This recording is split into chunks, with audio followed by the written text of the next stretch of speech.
Okay, so good morning and welcome to the latest edition of the FFS Podcast. Lockdown is still well and truly in place, although I think some people have missed the message, judging by what's happening out and about. But that's another story for another day. All right, but our next guest, another triathlete, footballer, and various other things. Who's made best use of his time in lockdown by doing an Ironman in his garden. But I know there's a lot more to talk about. He's got a big challenge going on for next year. So we've just caught up with Ian Darbyshire. We're going to catch up with him. How are you, Ian? Yeah, I'm good, mate. Good, thank you. Making the most of this time, as you said. Yeah. Well, say we call you Ian Darbyshire, but it's Hammy, isn't it? Yeah, everyone calls me Hammy. Yeah. Even people I wouldn't expect it to. It's not very creative, nickname. After last week, mate. Yeah, I'm all right. It's just my foot's a bit mashed up, but my body's fine. Legs are good, recovered really quick. So I was a bit gutted because we had some amazing weather on Wednesday. So I'd love to have been out on the bike, but I had to just sit up and rest a bit. So obviously we'll go straight into the lockdown challenge that you did first of all, which was you did an Ironman in your garden. Yeah.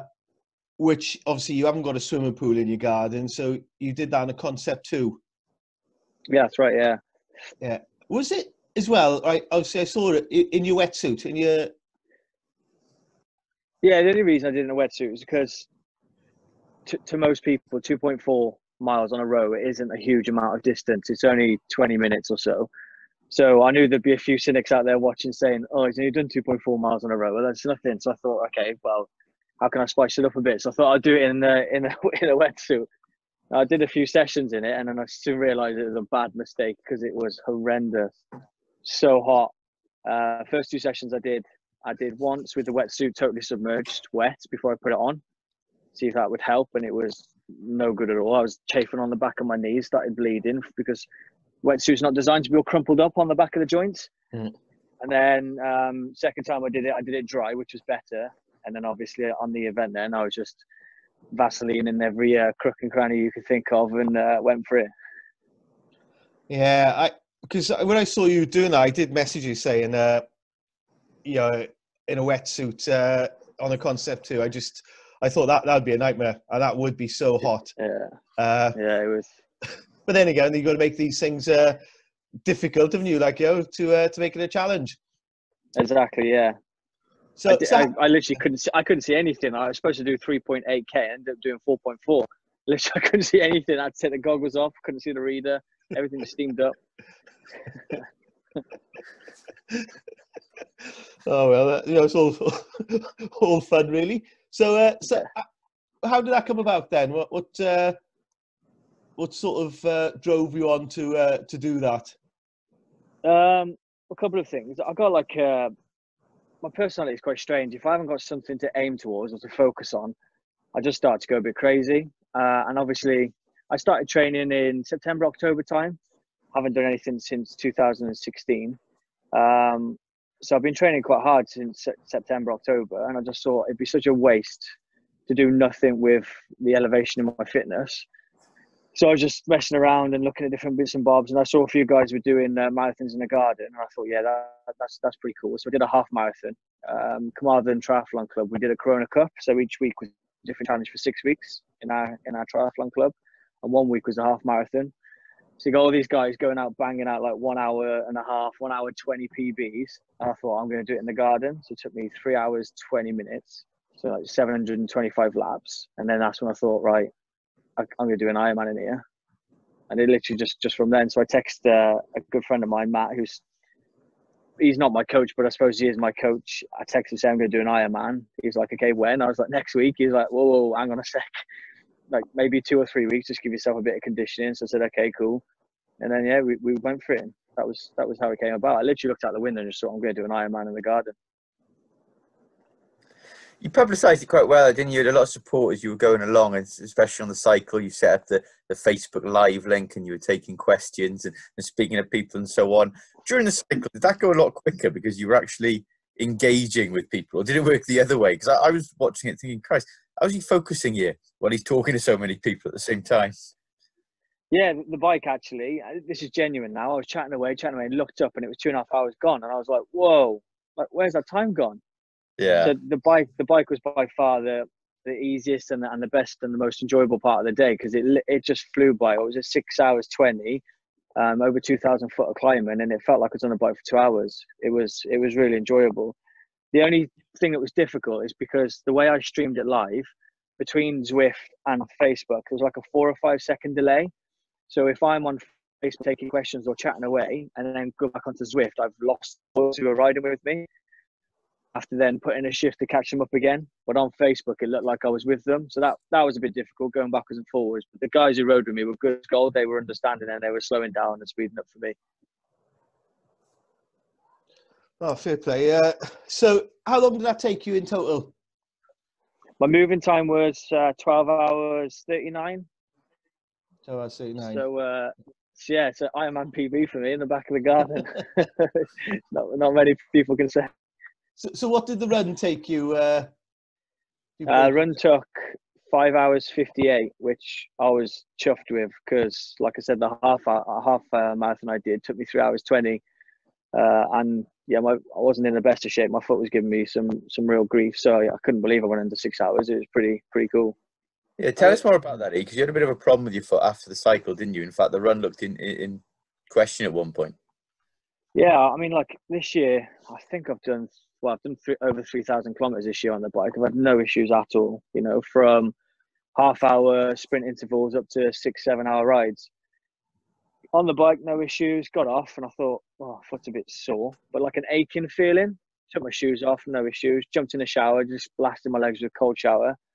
Got to the top of the stairs and I was like, whoa, just out of nowhere, just real intense pain. Hobbled down the stairs, looked at my wife and I was like, look at this. Lifted up my foot and it was just like a half tennis ball in the middle on the outside of my foot. She looked at me in a bit of shock and I was like, okay, I'll just go out there and see how it goes. Just tried to run on the ball on my foot and I was like, oh, I don't know what's going to happen here. It was genuinely sort of unquestionable. And then she said, oh, what should we do? I said, I don't know, because I was in a bit of a mood when it comes to sports and things like that when not going my way. She said, do you want me to go and get some ice? I said, yeah. So she drove down to Home Bargains, got some KT tape and some ice. So I hobbled 5K and it was really, really painful, like literally hobbling, like tippling the top of my toes, just trying to get over on top of it. And then she came back, I iced it, strapped it like crazy. Started to get a bit of momentum then. And then a few people were popping by and my coach came and was like 2 meters side by side running with me. And before I knew it, I'd done half a marathon. I was like, okay, yeah, I'm going to have to just push through now. So Mummy brought it.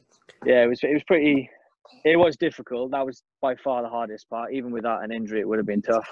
But yeah, I jumped on the bike last night for an hour and it's still pretty mashed up. It's not good. The thing is, I don't want to go to A&E because you do something like this for the NHS and now create more work for them by going out to minor injuries. So I'm trying to man it out at the minute. Was there a fear of failure there? Yeah, I got to ask that when yeah stopped because of injury, because obviously you'd engaged so many people in this for a very good reason. You just mentioned it there, to raise money for the NHS. A lot of people have donated and given funds for you. Was when that injury came a thought of, oh my goodness, I'm not going to be able to finish this. This is embarrassing almost, you know?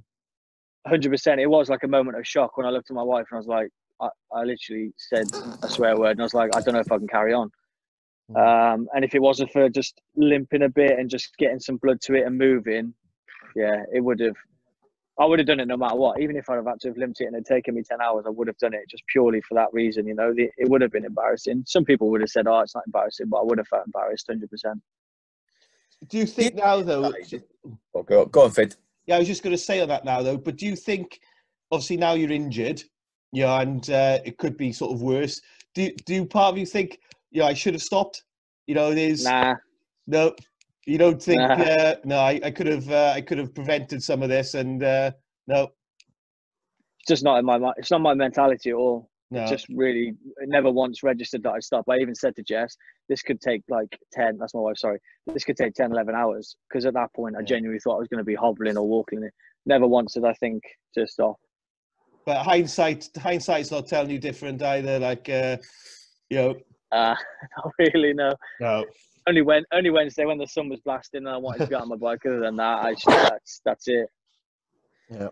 Injury aside, how do you find the competing alone sense, if that makes any sense to you? We've spoken about this a lot with people like Ryan Jones, who did the marathon in his garden, and others as well, and just people who are generally training during the lockdown, is that it's never quite the same when you haven't got runners alongside you, cyclists alongside you. I know you had Ziff going to one, but for your marathon especially, we haven't got people to drive you on. You know, I race myself, and it's always, I always find you push yourself more if you've got a couple of targets ahead of yourself than you would, for example, if you're on your own or if you were training and there's no one behind you. You know, how do you find of it? Not just with your garden man Ironman now, but with your as well. Are you someone who can do that, or do you prefer to be with people around you and chasing people around you?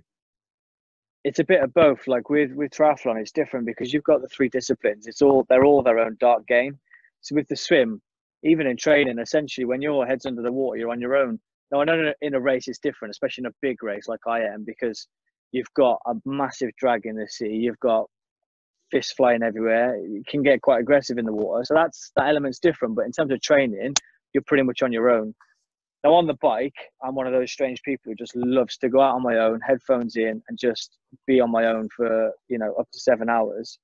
On the run, it's a totally different game. I really, really struggle on the run if I'm not with someone or motivated or in a race. I don't know what it is. It's the one thing I have to really work hard at. I just don't enjoy it. And then having to try and do a marathon in the garden just really heighten that feeling of like, this sucks, like just not enjoying this at all. So yeah, I do struggle to a certain extent. Zwift has been a lifeline for me. I'm quite new to it. I've only been on it for about a month and a half. But last night's a prime example. I were like on Discord with two of the boys and Zwifting at the same time. We programmed it so it keeps us together. So I was only banging out 150 watts. Those boys are banging out 350 watts.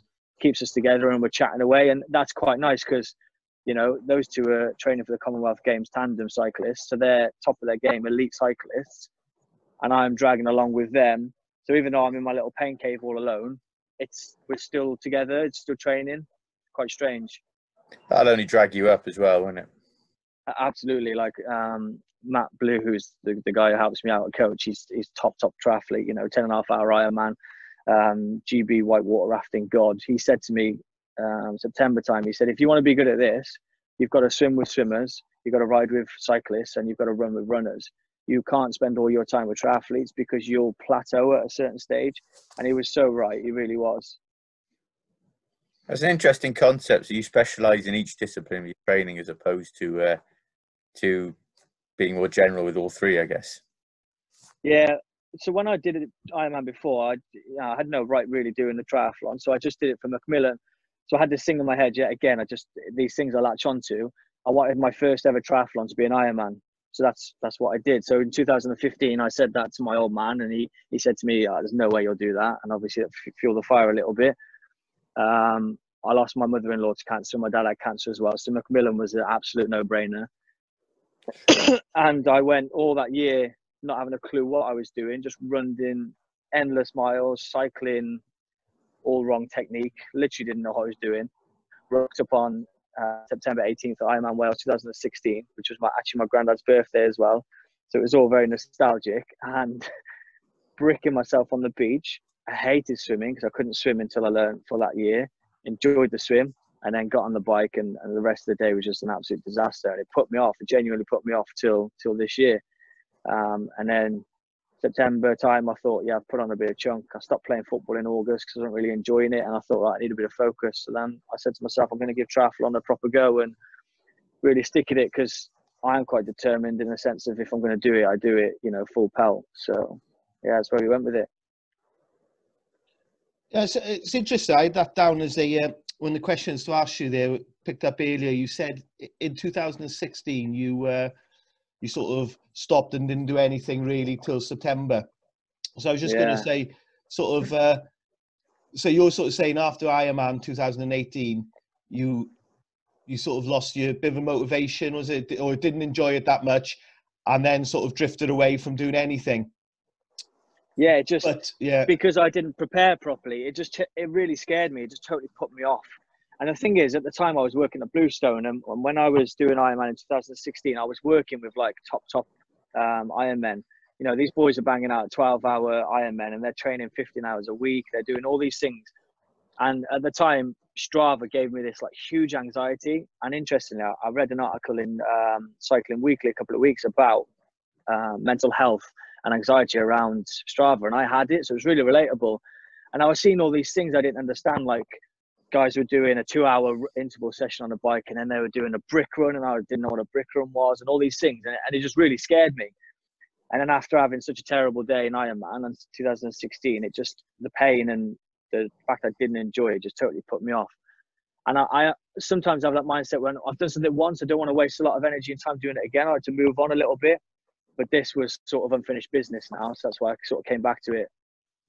So you've come back to it as unfinished business, and you're down for Ironman this year, I take it. You Ironman Wales? Yeah, I mean, personally, I can't see going ahead, so I should imagine it'll go forward to next year. But yeah, I am down this year. So, I mean, and also as well, you know, I've spoken to you before. You had your own sort of challenge for next year as well. Yeah.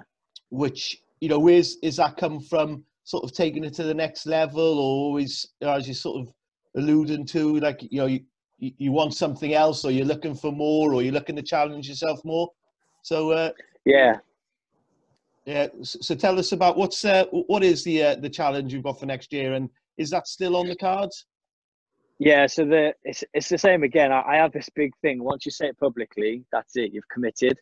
So yeah, the 3 and 3 is definitely going ahead. And if I don't say things publicly, that means because I'm either a bit dubious or things aren't quite lined up right. But the 3 and 3 is going ahead. I don't think it will go ahead for Easter, purely because the main focus for me doing that was, 1, to have a challenge, and 2, again, to raise money. Different causes, but to raise money. And I don't think I'd have enough fundraising time to, 1, not annoy people with constantly asking them for money and doing all these different fundraising events, because that plays a big part. And in actual fact, fundraising is more difficult than the training for me. I do find it quite difficult. It's especially in this moment, it's just constantly asking people, and I know how difficult it is. So it is definitely still going to go ahead. So we're doing the 3 and 3, which I'm going to do 3 Ironmen in 3 countries consecutively in 3 days. And the reason for that was, and actually when I listened to Ryan, he touched on it. It's that once you've done it once, it's moving on, and that's what it was. I've done Ironman, so now I thought, okay, I reckon I could do a couple of Ironmen, but I don't know if I could do 3 Ironmen consecutively. So that's sort of where it came from. Where are you basing them? So we're going to start in Scotland, around the Edinburgh area.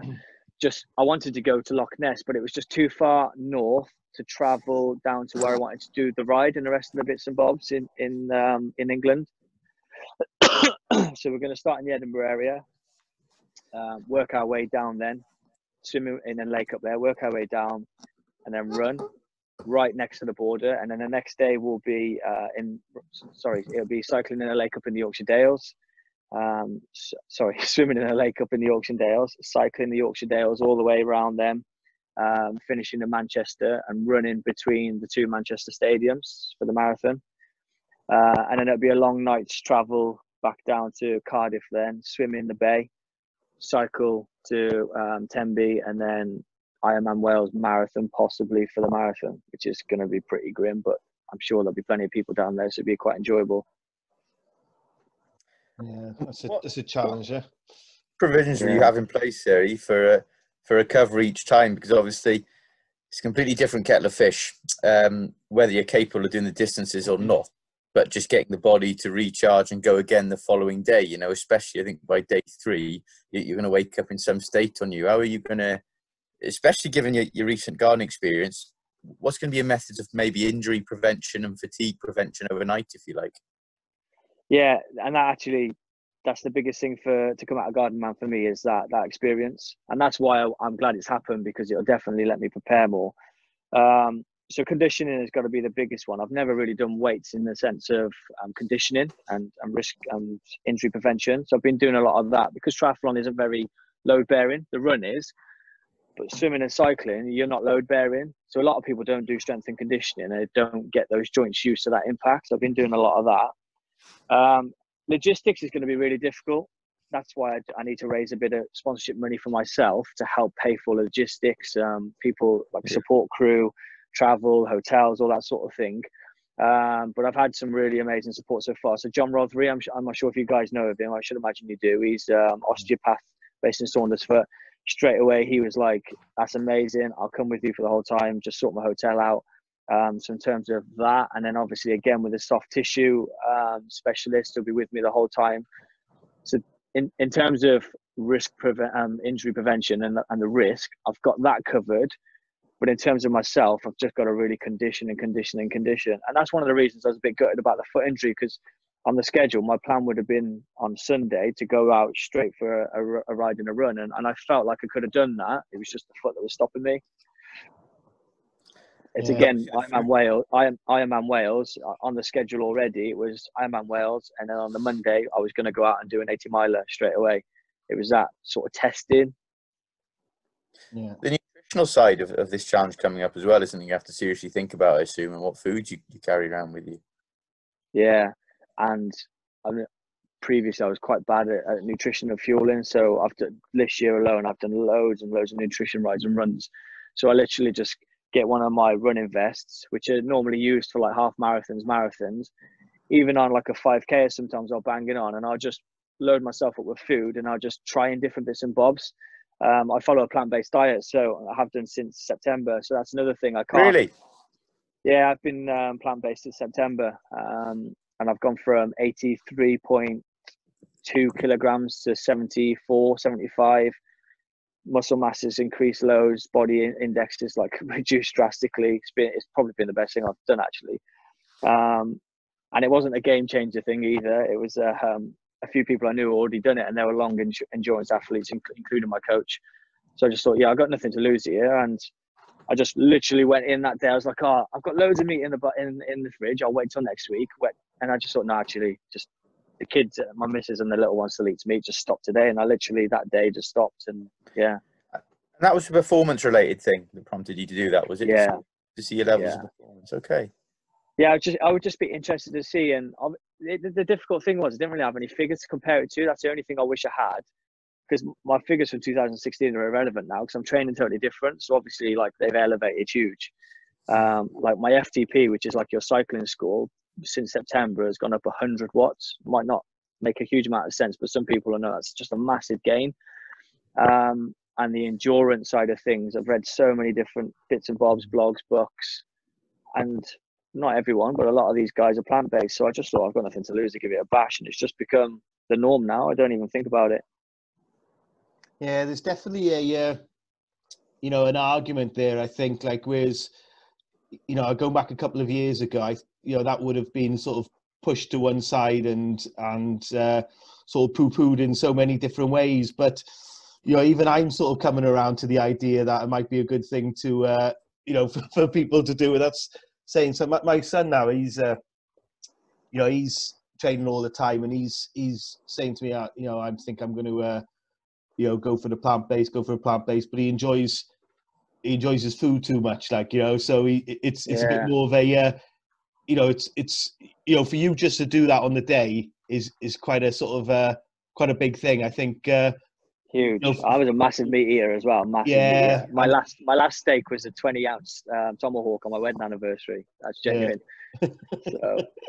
Yeah, but yeah, even listening to you say about Ryan there when he was saying about it, I was thinking when he was talking about his nutrition for the 100 miler on the treadmill, saying that no red meat leading up to it, so his body's not heavy and everything.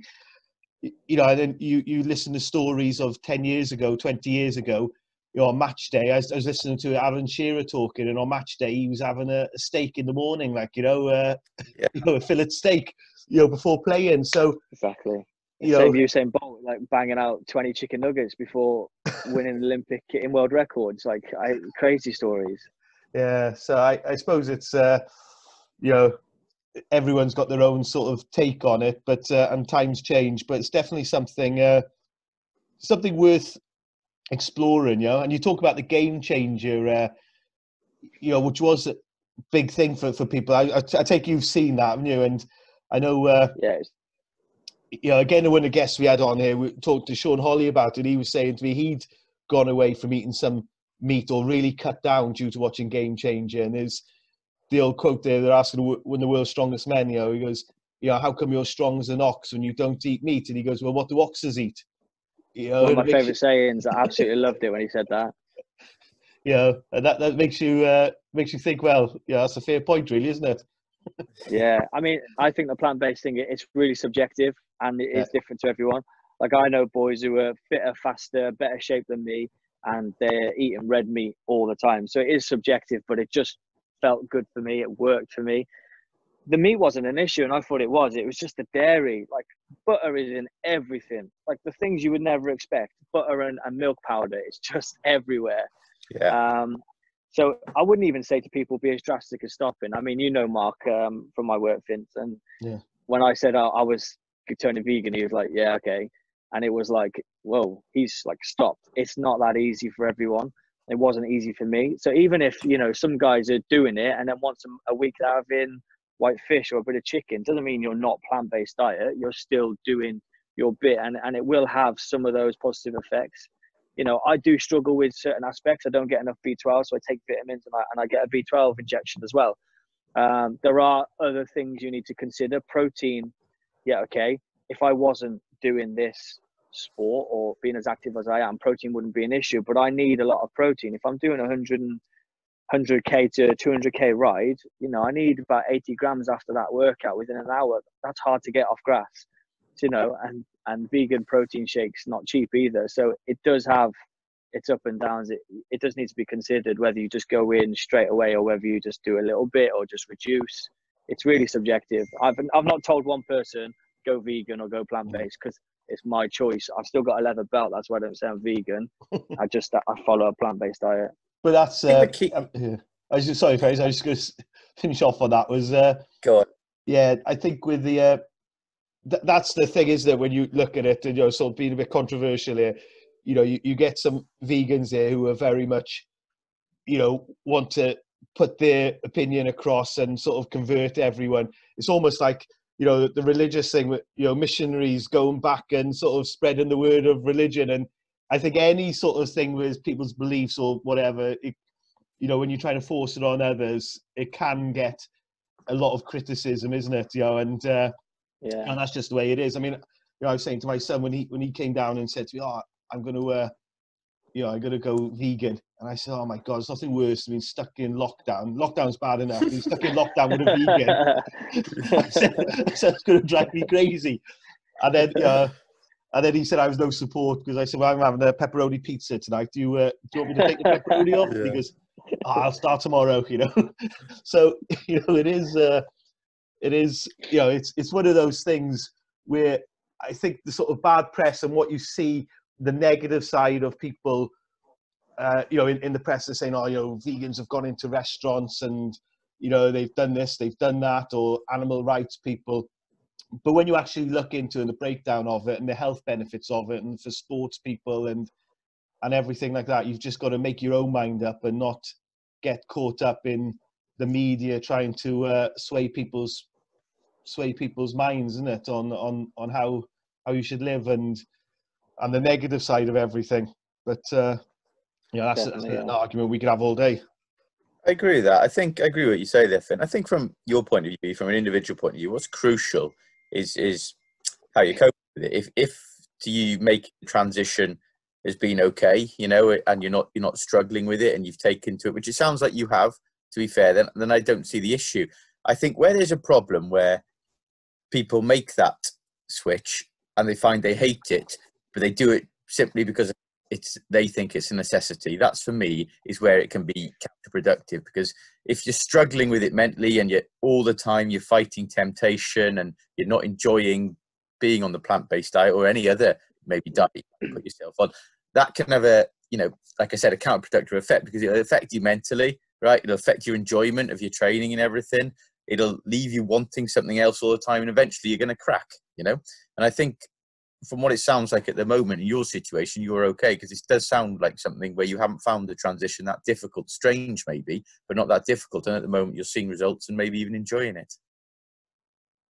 Yeah, and I think and you boys might agree, would you say social media has that negative effect on people doing something that they wouldn't enjoy? So I know loads of people who are plant-based, and I questioned, are you plant-based? I see all these pictures and I'm thinking, are you doing this for you, or are you doing this for Instagram likes? Yeah. Oh yeah, definitely. There's a lot of subjects we could delve in, isn't there? Yeah. You know, I mean, the reason why it was relatively easy for me, and I tell people this, I'm like, okay, I really don't have a sweet tooth, like, at all. Really, really savoury. Like, the last thing I would do is pick up a bar of chocolate. Now, I know that sounds strange, but with milk and butter being linked to so many sweet products, and why it wasn't that hard for me, like, I don't eat chocolate as such, like, does that make sense? So I think that's why it was a lot easier for me. I don't have a sweet tooth, so like cake and all the things that are just full of milk, butter, and eggs and all these things, I just didn't really eat anyway. So that it was just pretty much just reducing the meat and then reading a load of packaging for dry milk and bits and bobs. I mean, don't get me wrong, I've probably eaten a packet of crisps that one brand is vegan and one isn't because there's milk powder in it, but you know, that's not gonna knock a second, you know, add a second onto one of my PBs, obviously. I mean, you're saying that. I was talking as well to saying about the social media side of things, and some people are doing it maybe because it's the in thing to do, or they want to be part of some sort of movement, and not really enjoying it. But I was out just before lockdown with a group of people, and someone I've known for a long time, and involved in the triathlon world. Who has been competing in Ironman Wales since it sort of started, and found out that they were vegan, and in a sort of social environment, in the conversation, and they said, they had been for 8 years, and I've known this person for those 8 years, and thought, I didn't know that at all until we sort of sat with them having food, and you're discussing what you are going to have.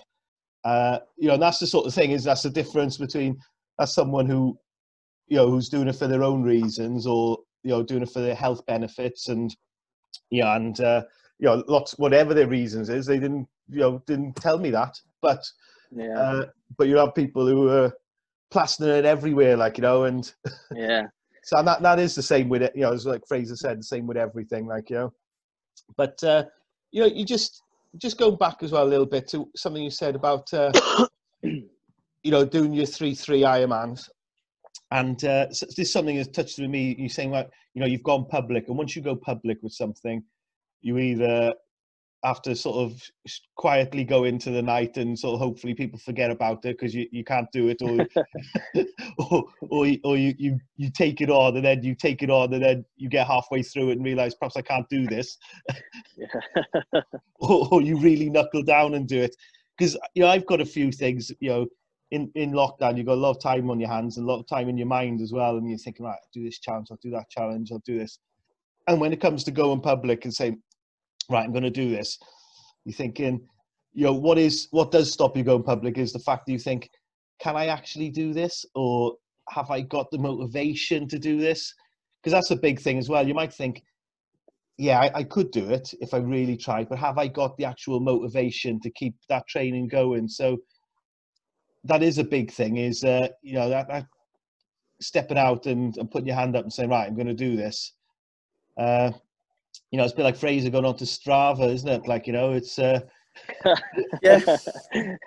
no, it's I mean, you're laughing, but it's a fair point. I've always been someone, rightly or wrongly, not a secret trainer, that's the wrong word, it's no secret that I train, but a private one, and especially when it comes to the endurance side of things. I've never really had an interest in promoting my own performance in training, and I've almost, especially in the lead up to races, I've seen it as counterproductive. I don't want other people to see what I'm doing in training, good or bad. By the same token, I don't really want to see what others are doing as well. I like to keep that private and focused, and just focus on myself and work as hard as I can myself. So I did find the transition onto Strava quite strange, actually, and it's only something I've done literally in the last couple of weeks, and I come from both sides of it as well. It's helped me in parts, I'll be honest, because there's been some runs where there's maybe a couple of miles to go and I could easily have ambled home and no one would have known.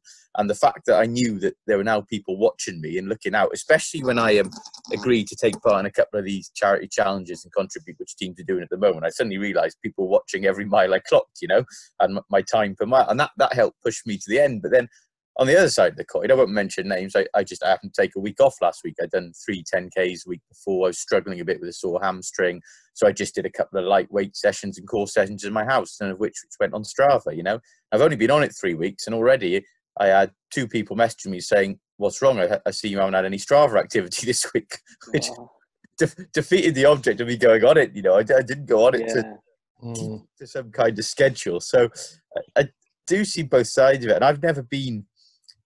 I can see what you mean there, Hammy, because I've never been one to put it out there. You know, if I enter something, I'll just click online and enter it. I'm not someone who rises to the challenge of putting it out on social media and everyone seeing them doing it, and then, you know, maybe having to live up to that. But did you find this added pressure when you do that? I mean, for you, it's different because when you're doing these charity challenges, you have to put them out there because you have to raise money and people aren't going to donate if they don't know about them. Do you feel a sense of added pressure, or is it something you think you rise to when you see other people engaging it via Facebook, via Twitter, and you are going to get the odd goad, you are going to get people saying, "I bet you won't finish that," even if it's only in jest, you know? You're absolutely bang on. So I think about 2 weeks ago, I did an hour or a couple of hours session on the bike and did a half marathon off the bike, brick run. And one of the boys I used to play football with, he messaged me and said, "You inspired me to go out for a run because I'm literally sat here doing nothing. I saw your Strava and I went out and ran." Now, for me, that's the really positive side of the pressure. You've committed, so you're training. Seeing that is like, okay, 1, I'm raising money. 2, someone's literally just got off their couch, put their coffee down and gone for a run. That feeling is where it means something to me. Someone put one of the comments on the fundraising, "Hammy, you're my hero," anonymous. No idea who that was. It might have been a bit of fun. It might have been serious, but the thought that that might have inspired someone to change their life or to do one small change that genuinely means everything to me. So going public does add that pressure, but I thrive off that pressure because, again, it's more of a motivator to get up at 4 o'clock or 5 o'clock in the morning to make sure I train effectively, to then spend quality time with the family at night. What a lot of people do is they'll stay in bed till 7, 8 o'clock, they'll go to work last minute, and then at night they go and train. They're not really training effectively because they're doing it because they've missed the morning session. And again, it's impacted their family life as well, because triathlon's really selfish. It's a really, really selfish sport. You know, you're not just doing one discipline, you're doing 3 disciplines, whether it be, you know, good, little, bad, elite. You're doing 3 disciplines regardless of what level you're doing it at, and that takes a lot of time.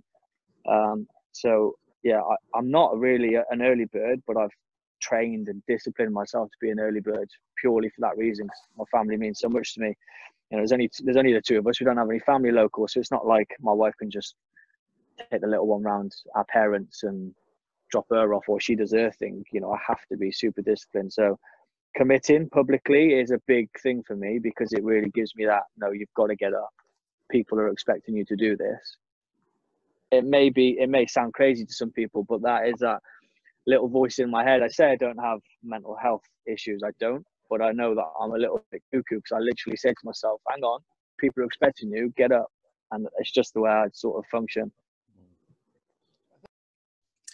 Finn, I'm going to put you on the spot here. We're spoken to Ian there about, I sense you're very much the opposite of what we just talked about, the impression I got. And I don't mean that in an offensive way in any way. I think, you know, I've seen you in boxing in a brawl in Berea, or when you're doing triathlon or an Ironman, or even playing rugby, and you're no less determined than anyone else. And you do have an aggressive streak with you. I've seen you in many a scrape on the rugby field as well. But you do strike me as someone who does like the interaction in terms of training and a build-up and posting things up and the banter that goes with it. And you don't mind putting maybe a bit of added pressure on or challenging mates and that sort of thing. Have I got that right? Yeah, it is. And it's just... I think you've got to sort of perhaps know where you are as well and not take it too seriously. Like, you know, some people, you know, are so super competitive and they want to sort of win, or some people are focused, and some people...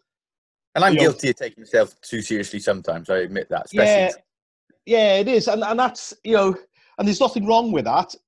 You know, and some of us do it for different reasons. I mean, I like a bit of banter with it, you know, and but don't get me wrong, you know, I mean, I've had a bit of banter, or I've done things, not taking things seriously. And when you're standing on the start line of something, you're thinking to yourself, "Fuck, perhaps I should have done a bit more training," like, you know, or you know. but you say that competitiveness thing, like like on the rugby field, I used to love a bit of banter between players as well and the opposition and things like that. But there was definitely an aggressive edge to it as well. Like if there's one thing I miss from sport, it's being able to run into someone as hard as you can, with a rugby ball in your hands and looking for that physical contact, like But yeah, and it is different. You want to have a bit of fun with it and just not take yourself too seriously. And but I could relate to a lot of the stuff what Hammy was saying there as well. Like with you mentioned earlier about Strava anxiety. Back I mentioned it now. It's been a few weeks since I've mentioned when I did an Ironman. But we're going back to doing France. It was before I had Strava. I had the old big Garmin, the old red one, which was 310 or whatever it was, or 920 or whatever make it was. And there was no Strava, no mobile phone apps, and you downloaded all your data onto a Garmin Connect thing. Not like the Garmin Connect now. It was a different sort of computer setup, which only you saw. And I used to sort of download that, and I was a geek with it. I was like looking at my splits and working out the times and where I had to be, and that became my life in that training. And if my Garmin didn't work and didn't upload my run to that thing, because I had it in my head, I had to do so many miles for an event for the Ironman. I just had to do 1,000 miles in 2 months or whatever it was at an average speed of 14 miles an hour. And if I missed that, it was a big deal. Even though I'd done the training, it's in your legs and it's in your lungs and everything. But because it wasn't written down and I couldn't get it up in front of me. But that was for myself and absolutely no one else. But I did become obsessed with it. And then, when Strava sort of came in, for a little bit, I was like that. And then I uploaded it. I did a ride yesterday, family ride. I've uploaded it. I don't know, the average was something like 9 miles an hour, 8 miles an hour. It didn't bother me. I do it now just to record the fact that I've done it. And, I don't even look at other people's, stats so much. I might go in and have a look. If someone's done like 100 miles on a bike or 80 miles, I might go and have a look at what their average is and think, oh, that's impressive, But, or if I was going to compete, you'd go in and have a look as well and think, all right, I think I'm about the same as that person, or I'd like to think I'm the same as that person. Let's see what they're doing. And then you realize, Christ, they're doing quite well. Or you think, yeah, that's not too bad. I could reach that. But nowadays it is about the banter. It's about enjoyment of it. Not everyone can be at the top level. You've got to have people enjoying it. Sometimes that banter is misplaced. You pick on the wrong person, and and they get it quite. I've got to learn with that as well. Like you can't, some people do get a bit annoyed with it as such. But that's more of a problem with them, I think, than a problem with me. But yeah, it's. But yeah, that's. I haven't been since lockdown. So I've been to Harvard West once. I had to go in and go to the bank the other day, and what a strange feeling. But as I was driving through the town, there was a bloke running, and he got to the side of the road there by the multi-story car park, stopped because there was a few cars. I could see him stopping his watch, and he was waiting there. And then as soon as the car went, he started his watch again, and he was gone. And I think, well, you see so many people do that for Strava, and you think you've got to lighten up a bit, you guys might do that. I don't know. You might do it, Fraser, when you get stopped by cows. Like, oh, I'll stop my watch because I don't want it shown on my Strava or whatever. But we're talking a matter of seconds, and you've got to lighten up and enjoy the experience, enjoy what you're doing, and get out there. And if it takes you 45 minutes to do a 5K, or 25 minutes, just enjoy it. Yeah, I think you're right. And no, I didn't stop it when I stopped by cows. I will just clarify that. But no, you are right. We can get too hept away and serious in it. But you mentioned team sports there, which is quite fitting because I do want to change the direction this slightly now and put Ian right on the spot with some football-related quiz. he was in the middle of his 112-mile cycle last time we did this, so I didn't get a straight answer. Now, on a serious note, mate, before I drag you over the coals for a couple of things, last season you're part of a Carew side, which teetered on the brink of being a very special season, hadn't it? Carew had been building slowly for a couple of years, and last time was the last year you really shot up, almost like with the big boys in the main event picture. You were in contention for the title, maybe outsiders, but you were there or thereabouts. You reached the Senior Cup and a West Wales Cup final. It was a great achievement, really, for the club, but it did end in disappointment. The Senior Cup particularly, it was a heart-wrenching loss. I thought that was a game you deserved to win. And then the West Wales Cup, even then, you were 1-1 at half-time, and Finsbury scored twice late in the second half. How did it feel at the end of it? Was it a bittersweet season? Because as a squad, you'd come so far, and yet there was no trophy that you'd maybe deserved at the end of it. Yeah, bittersweet is the best way of phrasing it. It was weird because both finals, maybe not so much the Senior Cup, because even now, I mean, some of the Bridge boys afterwards are saying, yeah, we won, but you boys, that should have been your game. So that hurts more to me than being outplayed and played off the field. If you come off the field without a trophy and you've been the better side, that's difficult to take. But football's all about hitting the back of the net, isn't it? So, and that's the impression I got. If I was a Carew player, the West World Cup final, obviously on the Liberty Stadium, is a big occasion. But over the two games, it was the Senior Cup final, I thought, was the one which got away from you.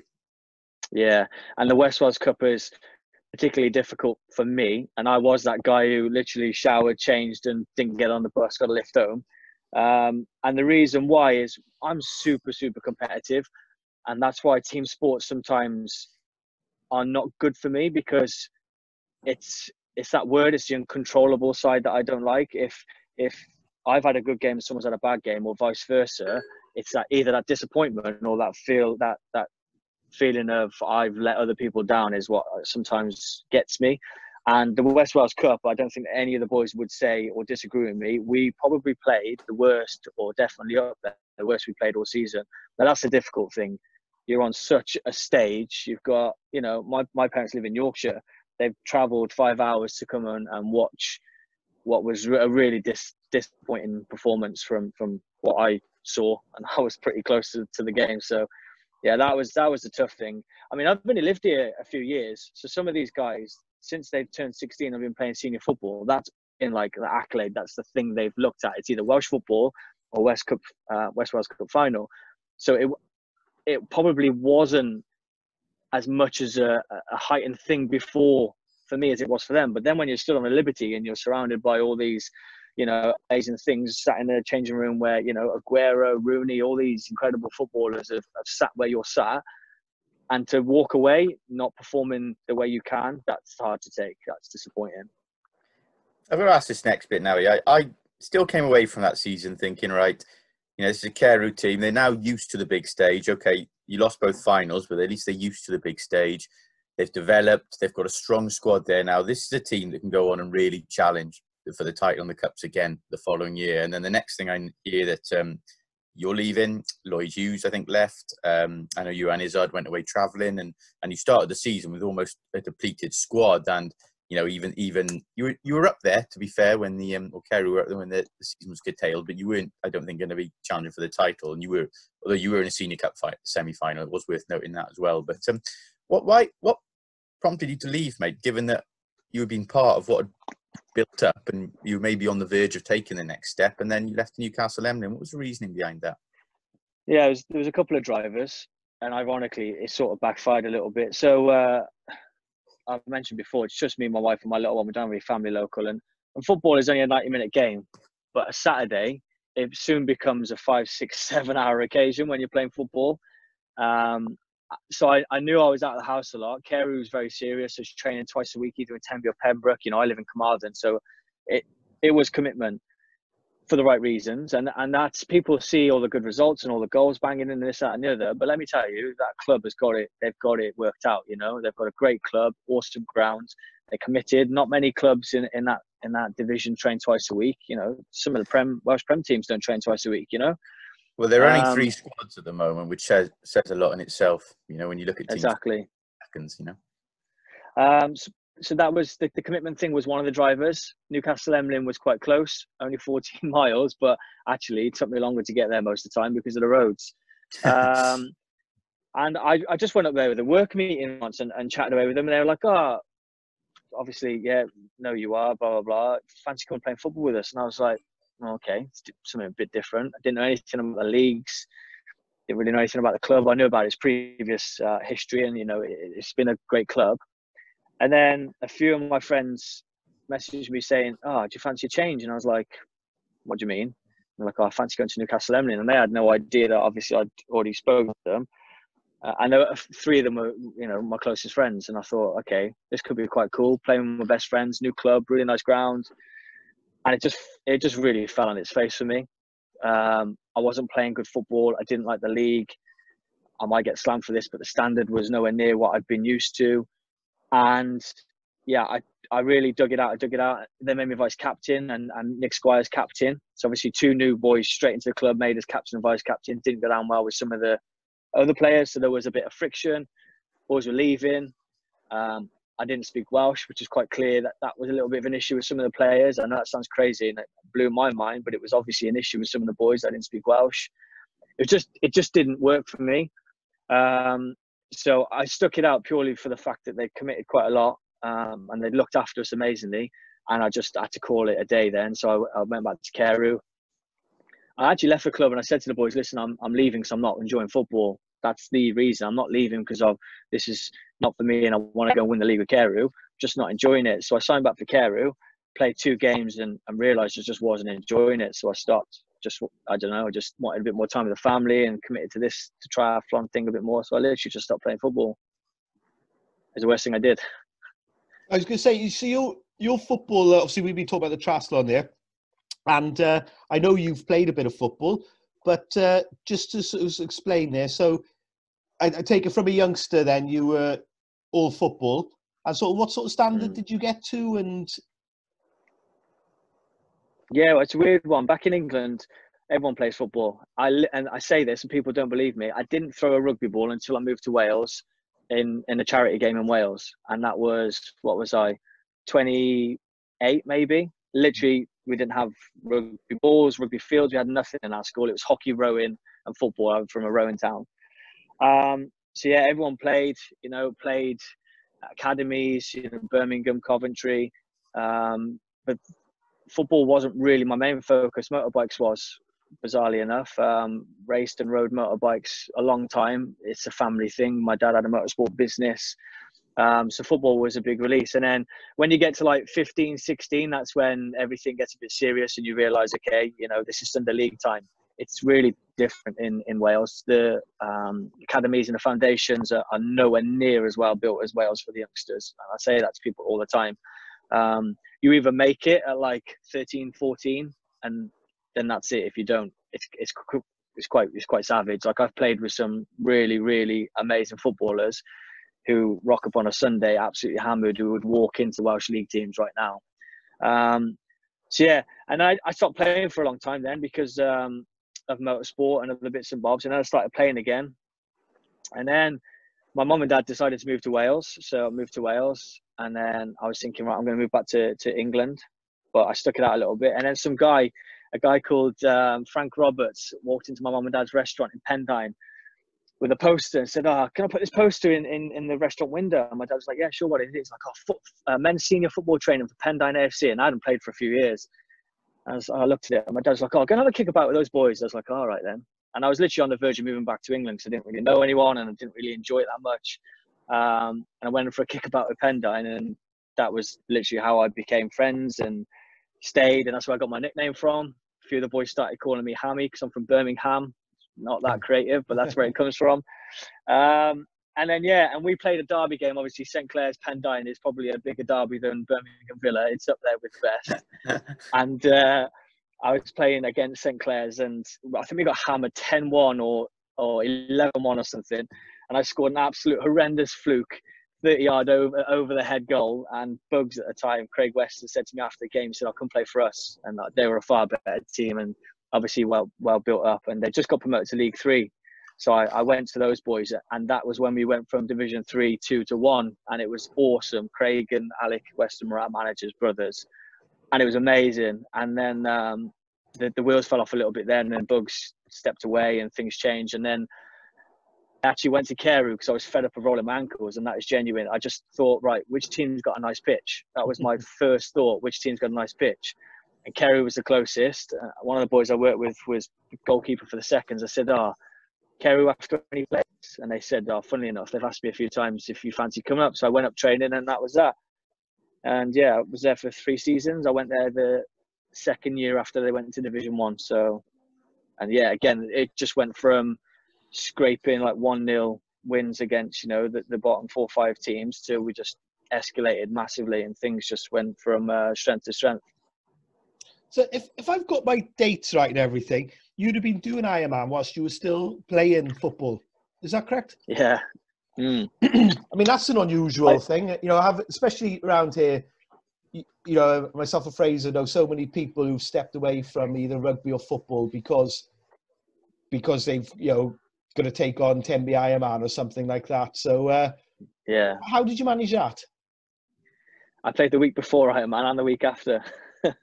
I just didn't know what I was letting myself in for. I didn't realise how savage it was. I probably didn't take it that serious, which looking back now is a big mistake, and it's pretty disrespectful to the boys who go out there and gruel all those hours out. But I got stung on the day, so it's my own fault. I learnt the hard way.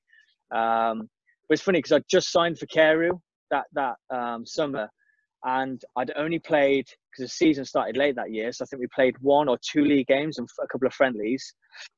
And I remember riding into Carew, absolutely, dying essentially. And in front on one of the buildings behind the castle, there's a huge banner saying, "Go on Carew, VLR," and Hammy and all the boys' names. I thought, and it's such a small thing, and it was on BBC Sport actually on the highlights, that picture. And I thought, yeah, this is a club I want to be at. I've only played 2 or 3 games for the club, and something as small as that was really inclusive, and it felt right. So that was when I realised I'd made a good move.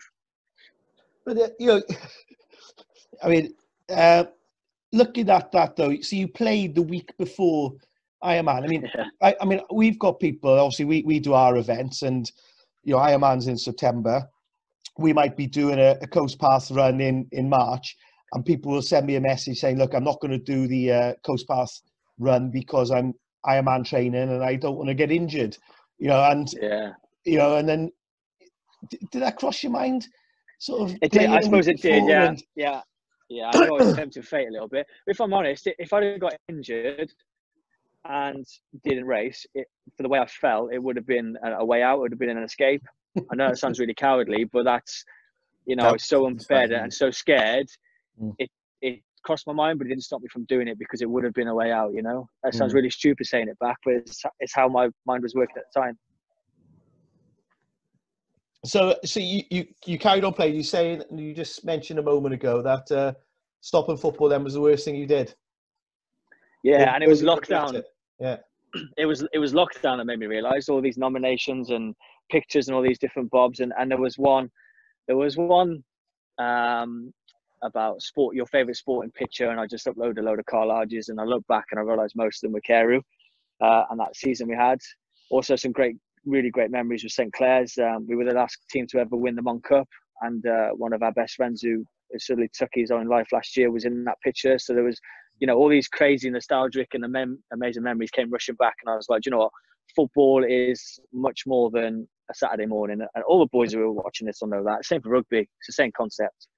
So yeah, and then another one was what was it? It was a post, and it was, "Tell me your first thoughts about me playing football." And most of the people who commented that were the Welsh guys. And I read some really nice things from like some really, top end boys down to guys who can only kick ankles. And it just made me think, you know what? You got all these people who are absolutely kicking lumps out of each other on a Saturday morning, and now all of a sudden they're opening up and saying how much respect they have for each other and what their strengths are. And it just made me think, yeah, lockdown will be the reason that my wife is upset again that I play football. Moving forward then, I mean, if you were to play football again next year for whichever club that will be, I won't put you on the spot for that now, but is that sustainable though, realistically, with the chat? We're not just talking about one Ironman. You know, you've got ahead of you here. Now we're talking about 3 in 3 days. So you're going to have to manage that carefully. It's not. Yeah, it's going to be a really difficult one. I either come to I play for possibly a lower end team and they're happy for me to just play when I'm available, or I surrender and play for Carew and know that I'll probably either be on the bench or be with the seconds or the thirds, which is fine. I'm not that sort of guy. I want to play for a club, not for a team. It's difficult. It is going to be difficult. It's the silly little knocks you get from football all the time. They're constant. Yeah. You know, we're not talking about breaks and things like that, but the little niggles. Like I played the first game back for Carew was against Clarby away. Boys played terrible. I came on with half hour to go, got absolutely battered. Hadn't played for a few months. I was there. You know how bad it was. My joints were ruined for like a week afterwards. I was aching all over. I felt like I'd done an Ironman. It was weird. It's a different conditioning to Ironman. Like if I get a dead leg, if someone knees me in the leg or in the glute, I know I'm not going to be firing properly on the bike for a couple of days. That's a small thing, but it makes a big difference in the bigger scheme of things. Yeah, and I think as well, like with the difference between sort of Ironman training and, you know, a team sport, like a dynamic sport, like whether it be rugby or football. But I found it with rugby, you know, when I was training and you take a year off and you're just doing sort of endurance, long rides, slow runs and stuff like that, going back to playing it like a physical sport where it's short, sharp and explosive and taking the knocks, your body just felt totally different. It's like, you know, you hadn't done any weights or anything like that, or, you know, any weight you had done were core strength stuff. It wasn't sort of heavy weights. You know, I felt after doing an Ironman, going back to doing rugby, I just felt like I'd changed my whole sort of body strength and ability to do things, like, you know, on a rugby pitch, as in compared to what I'm trying to say is the training was so different, even at lower levels, like playing for St. David's, of going back, you just felt like a different person, a different sportsman, like, yeah. And you know, and that's why I find it hard that people can do the both. I think that's where it gets a lot more difficult on even the local triathlon or endurance race scene now, is that if you're continuing, you know, you might enjoy doing both team sports and the endurance stuff, but you can guarantee there's a large percentage of other people who are now just concentrating on triathlons, you know, and have stopped sports for the exact reasons you've just mentioned there, Fint. You know, so it's a fine balance, because, you know, I know people still who play a game of rugby on a Saturday and do the Cardiff half on a Sunday, and their legs will be sore, but they're not doing it. They might be doing it for charity or just for their own well-being. They might walk around Cardiff, you know, they finish it, they enjoy it with a smile on their face. They don't care if they got sore legs or how long it took them. But on the other side of things, you have people now who are just tapered towards running, cycling, swimming, you know, and their whole exercise plans and their sporting plans, and they've given up other sports to excel in that. And I think that's why one of the reasons it's so much harder to compete in these even local events now, because so many other people are putting their sporting emphasis on them, you know, and we don't have the broad range. We don't have so many people now going saying, sod it, I'll play football on Saturday, hopefully I won't get injured, and then I'll run Rastowy Sant or whatever it may be the next week or the next day in some cases, you know. So it's a difficult one. It depends on what you're in these events for and what your target is, I think. I did a few years ago, I did Saundersfoot triathlon in the morning and then played straight after. And I remember Turk took me off after about 35, 45 minutes. And, you know, I've never been substituted for being unfit or tired ever. And that was the first time when I realised that this isn't sustainable. It's just no good at all. No, it's not. It's I mean, I'd go back, you know, if you talk about your ankle as well, good pitches, you know, there's always Solver is always looking for... We played against Solver in the West Wales Cup run-up, or the Senior Cup run-up, and that was an experience. My first time to Solver at all, but good pub there, mind. Great pub. Which pitch did you play on in Solver? Was it the one by the clubhouse or the one by the road? No, it was like clubhouse. A clubhouse, at the back of the clubhouse. Yeah. I remember watching that, and for 20 minutes, the It was howling wind. The ball was bobbling everywhere. And I think Sol went 1-0 up, actually. They played us off the park for 15 minutes. And I remember thinking that, Division 1 side, I'm quite used to this. I think eventually it ended up 5-6, 7-1, I think, in the end. But it was you're watching that for 15, 20 minutes when sometimes you see good teams in that environment totally taken out of their comfort zone, 100%. Yeah, they had us on the rocks. Yeah. You try playing on that pitch as an under 11s on the left wing when you're at the bottom corner and you're expected to cross. You can't even get it to the edge of the box. It's it's like a mountain to climb up, hill sprints. Talking of Solva, funnily enough, we played when I was at St Clair's. We played against Solva in West Wales Cup or Senior Cup a few years ago, and Simon Davis played. It was one of his first games back, and that was awesome. I played in the middle with him, and when you just feel a difference, even off the ball, you can just sense it. It was just his movement, his mind. He didn't move out the centre circle. Really selfless, just spraying the ball to the boys all the time. That was awesome to watch him play. You can see the difference instantly. That was pretty nice. It's funnily enough, I interviewed him recently and he spoke about that game. And he said, it was the first games he'd played since time from a professional footballer, and he was still struggling with the mindset a bit.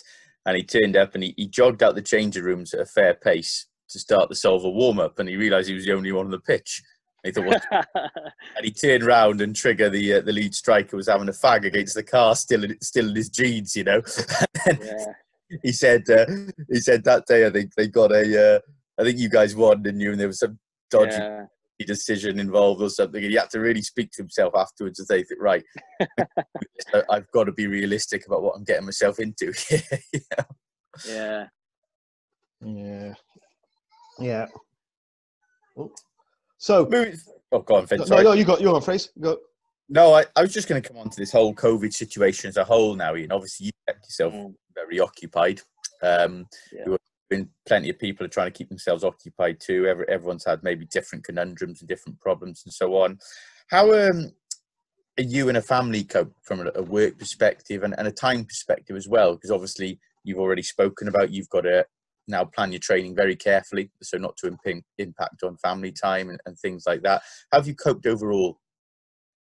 Yeah, so my wife's a key worker. She's a teacher. Right.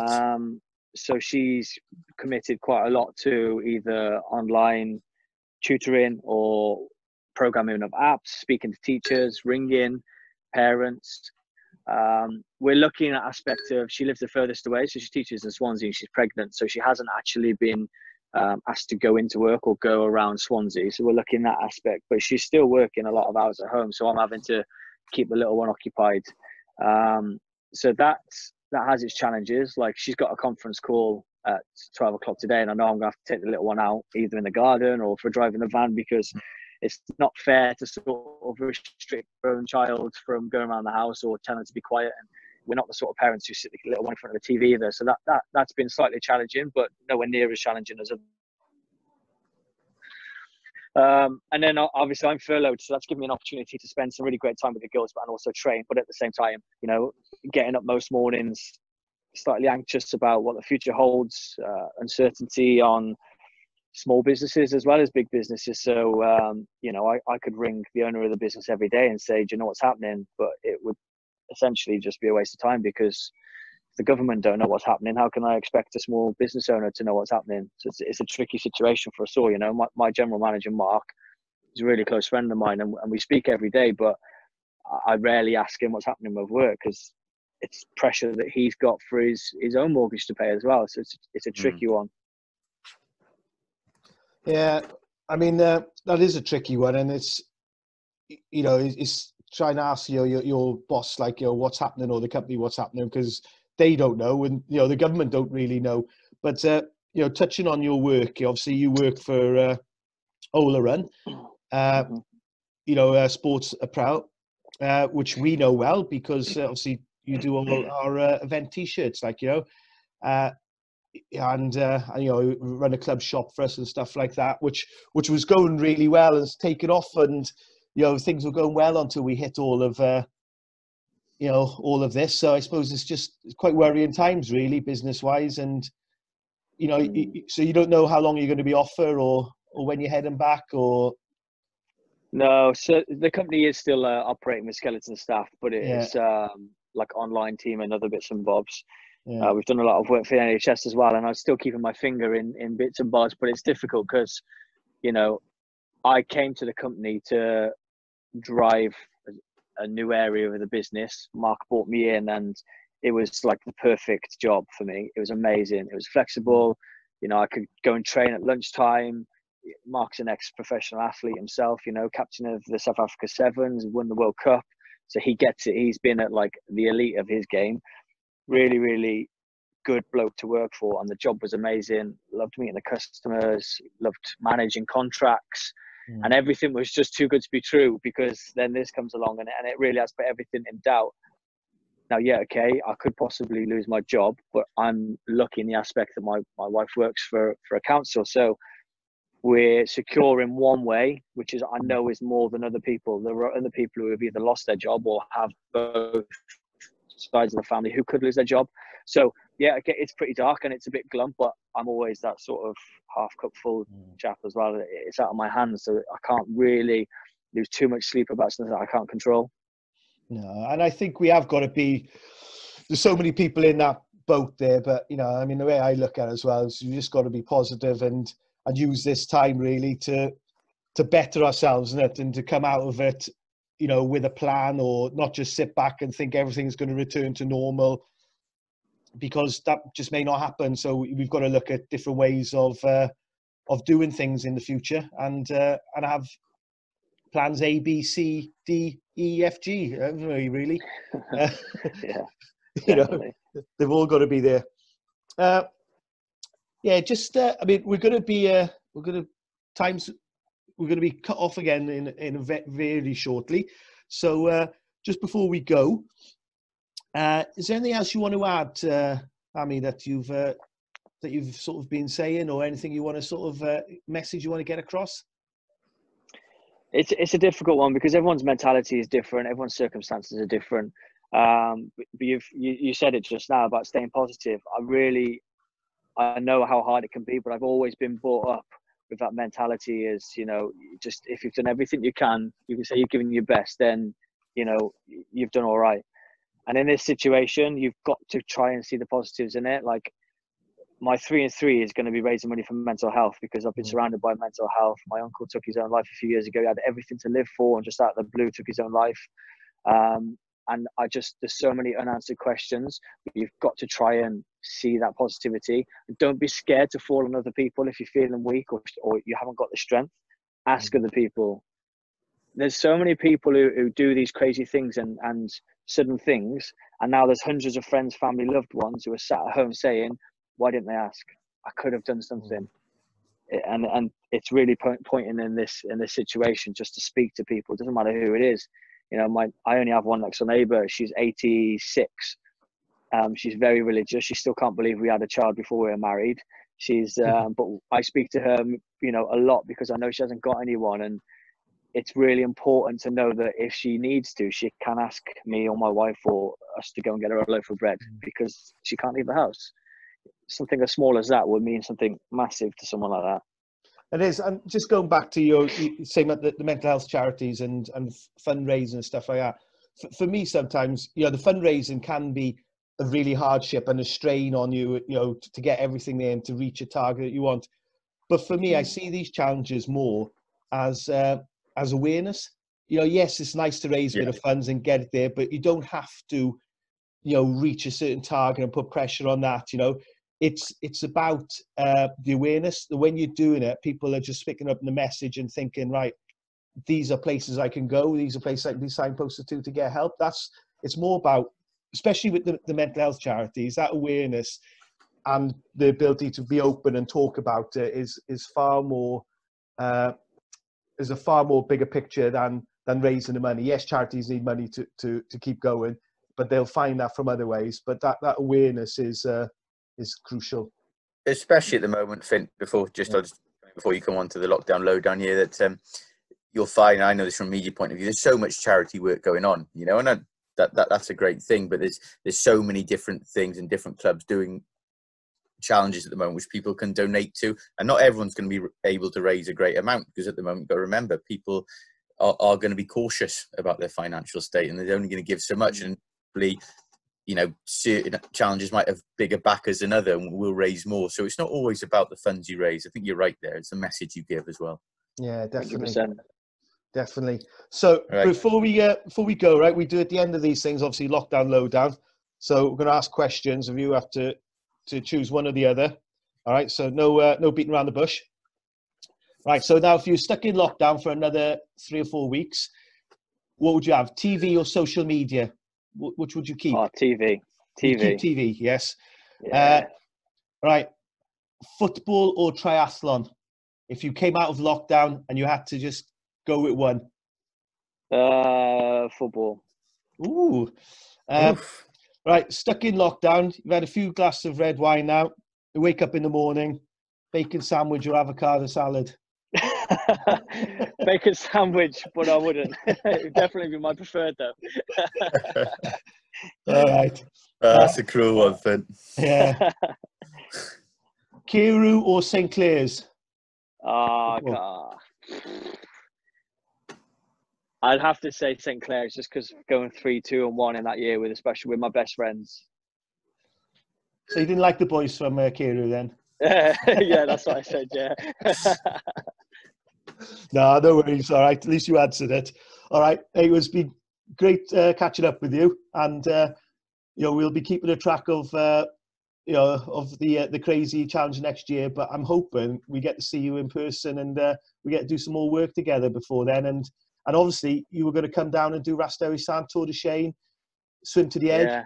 So I'm hoping we'll get you down on the competing on our events next year or whenever they run. We may get a few this year, something running by October, hopefully.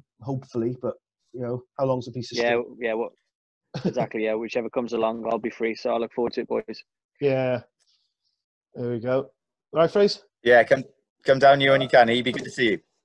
All right. Nice one. Take care, Take boys. care, mate. All the best. Take care, boys. All the best. Cheers. All the best.